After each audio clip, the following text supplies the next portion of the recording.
What is up, everybody, and welcome back to the podcast, show, whatever you want to call it. As long as you're a Buffalo Bills fan, you're going to be eternally disappointed, so we welcome you to the group. I'm going a little bit off the cuff today. I got home late from work, just finished a 4-mile run, about to head to jiu-jitsu class here in a few minutes, and my stomach's growling. I actually do intermittent fasting, so I haven't eaten anything since about 10 last night, maybe a little bit earlier, and it's close to 7 p.m. So coming up on 21 hours. Not a big deal though. It sucks for a little bit, but you get used to it.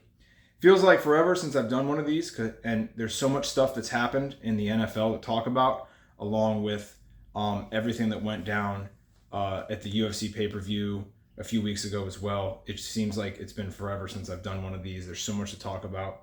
So let's get right to it.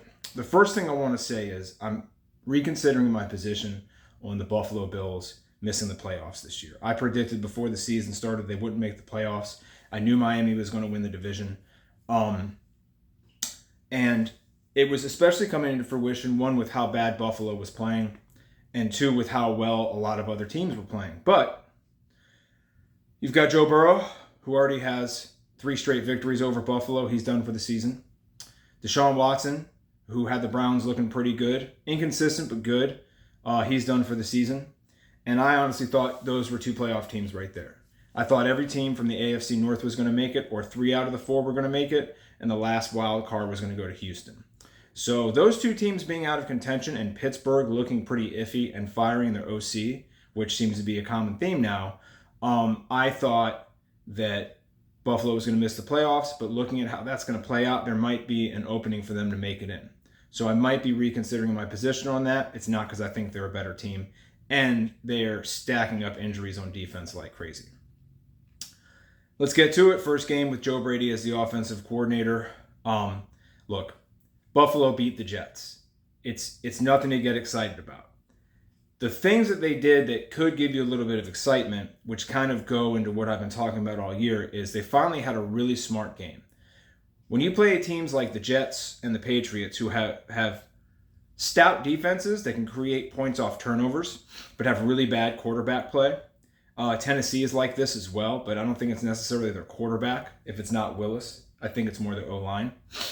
But when you play teams like this, you just bend their defense a little bit. So what did Buffalo do? Field goal, turnover, field goal, and then they went for their 3rd field goal, and the Buffalo fans are booing because they're fucking morons. I know we're in the red zone, I know we're close, but the other team's offense is not going to score a lot of points, and they're going to give you a lot of chances with turnovers and stuff. So go up 2 scores instead of staying 1 and risking not getting any points on the drive. I understand you want to be aggressive, but the way you play teams like this is you bend, and by the time the offense hasn't done anything, and by the time the defense and the other team has had enough, Khalil Shakir gets an 81-yard touchdown pass. And what that is the defense getting a case of the fuck yous and going out and doing that.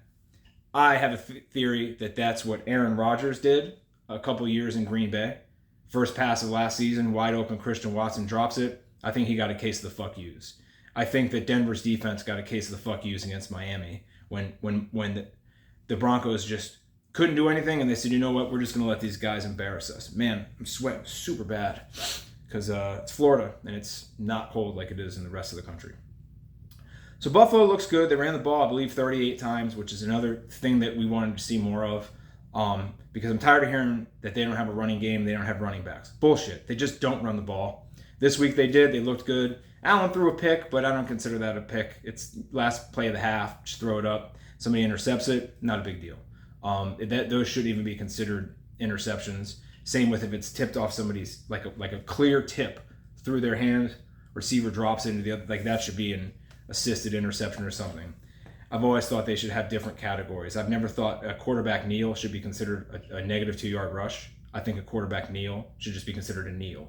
But that's for a different day. Regardless, Buffalo looked good. They beat the shit out of the Jets. It's no surprise. And then, Buffalo fans right away get back on the bandwagon, and it's very infuriating to listen to. Listen, that makes you no better than a Dallas Cowboys fan celebrating because at the end of 3 quarters, you had a 7-point lead against a 1-win team, and then eventually, they made enough mistakes and you had what looked to be a really solid victory. We played a bad team. We beat a bad team. At least we've done that. Now we're going to Philadelphia.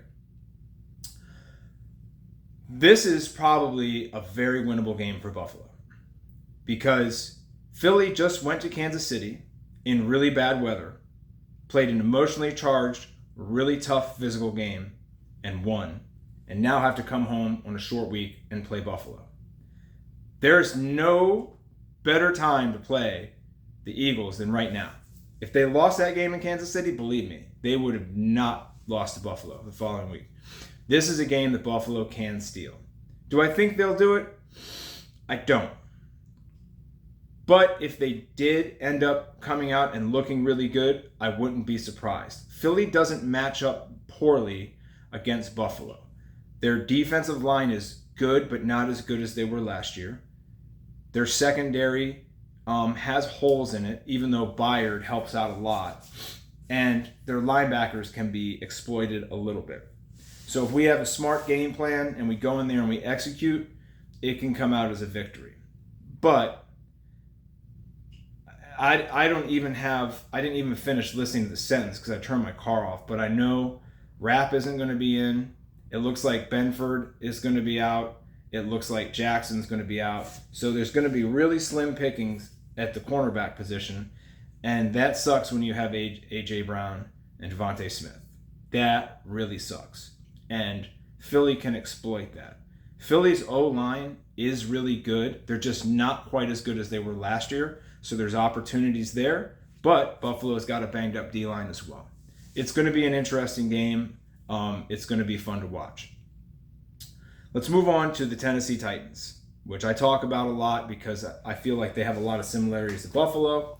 Plus, my son is a huge Titans fan. And because he's such a Titans fan and he loves them so much, I actually do kind of root for them a little more than Buffalo because I would rather see him happy. So Tennessee, 3-14 in the last 17 games. So the last full season of games, they've won a whopping 3. I said after last season, Vrabel should have been fired. I don't think he's a bad coach. I think he's a good coach in a bad position. He's a defensive-minded coach, which means he's the type of guy that if you had him and a really good offensive coordinator would come to Buffalo and do a good job, with a couple of exceptions. One, his team is way too penalized, and two, they look like they don't coach people into their position. They don't look like they evolve really well. Their special teams blows a lot of plays. I think Vrabel should have been fired at the end of last year for letting the team lose 7 games straight and not making any changes whatsoever. And this week they came out once again and looked like they hadn't even practiced since 2 years ago. And a couple of years ago they were in the AFC Championship game. That team has fallen very hard, very fast, and I think it's nothing short of pathetic that happened there. I don't know why people make so much money to make bad decisions for football teams, but it's something that keeps happening. I'm befuddled as to why nobody kept Joshua Dobbs. Joshua Dobbs is a guy who, and for some reason, I'm just fascinated with his story. The guy's a rocket scientist that was apprenticing at NASA. When he gets signed, traded to Arizona, and Arizona doesn't have any talent, which no team Joshua Dobbs is starter for has ever had talent. He beats the Cowboys, loses a bunch more games, gets traded to Minnesota, he wins 2 in a row, and he should have won on Monday. It was his fault on the fumble at the first play of the game, but it's not his fault that the O-line can't block the sun from their eyes for the rest of the game, and he still brought him down to the wire against a team that just won 6 straight, including kicking the shit out of Buffalo. So I don't know how the Jets just realized that they need to get a new quarterback and audition Joe Flacco. There's so many people better than Zach Wilson. And I don't like to say that NFL players suck. I don't like to call people busts because it takes so much just to get to that stage. But sometimes you succeed and sometimes you don't. I've always talked, when I talk about Dan Orlovsky, I respect the shit out of that guy as an analyst. But listening to him or thinking about his playing career, he's probably a guy whose playing career didn't pan out the way he was hoping that it would. Sometimes it's just like that, and I think the Jets need to move on from Wilson. The Patriots need to move on from Mac Jones. The Titans need to move on from Mike Vrabel, from Malik Willis. It's a whole bunch of shit shows going on like that. The Dallas Cowboys did what they do, and they beat a 1-win team. Congratulations. This week they play a 4-win team, so they'll actually have a little bit of competition. I'm just kidding. Washington isn't going anywhere. We got some pretty interesting games coming up this weekend. The schedule is kind of unique. And then I don't think there's any fights this weekend. I'm pretty sure there's not. So, yeah, we got a ways to go with this. And it's interesting to see what Buffalo's going to do moving forward. It's interesting to see how they're going to play against Philly, because I don't think they match up stylistically bad, but it is Buffalo, and they tend to disappoint you. So that's my thoughts on that. Like I said, I might be changing my opinion about making the playoffs just because the other teams are so injured at the quarterback that maybe they'll slide down enough that Buffalo can find their way in. But I think right now, any team that's pretty much in the playoffs right now beats Buffalo. I don't think Buffalo beats Houston. I don't think Buffalo beats Baltimore. I don't think Buffalo beats Miami. But the Miami one I'm holding a little bit for. Miami does not look good against teams that can smack them back in the mouth. Buffalo kicked the shit out of them earlier this year, going down to Miami for Week 18, but that's going to be it doesn't matter game. Miami's already going to be in the playoffs. They're not going to be playing for anything. I will say this last thing after watching the Kansas City and Philly game last night. Kansas City has a lot of problems. Kansas City is a team that needs to be looking themselves in the mirror and asking what they're really about for the rest of the year. Because all year they've pretty much been inept at offense for half of a game and pretty much come out unscathed except for 2 games. But a lot of them were close. A lot of them were not quite nail biters, but almost nail biters against teams that maybe weren't the greatest. And being up 17-7 halfway through the third quarter, you are going to think, oh, it's Kansas City, it's a wrap. And not only did they not score in the second half, they dropped a bunch of passes, they dropped the game winner, and they let Philly come back and win. Philly wins ugly, Kansas City loses ugly. And somebody over there needs to have a meeting and say, hey, what exactly are we doing here today? We need to figure this out because we're going to be bounced in the second round of the playoffs if that's the case. So, a couple games coming up here on Thursday and Friday. Hopefully I can get a video in on Saturday, talk about it, and then we're going to rock this thing for the rest of the year. Until next time, stay frosty, motherfuckers.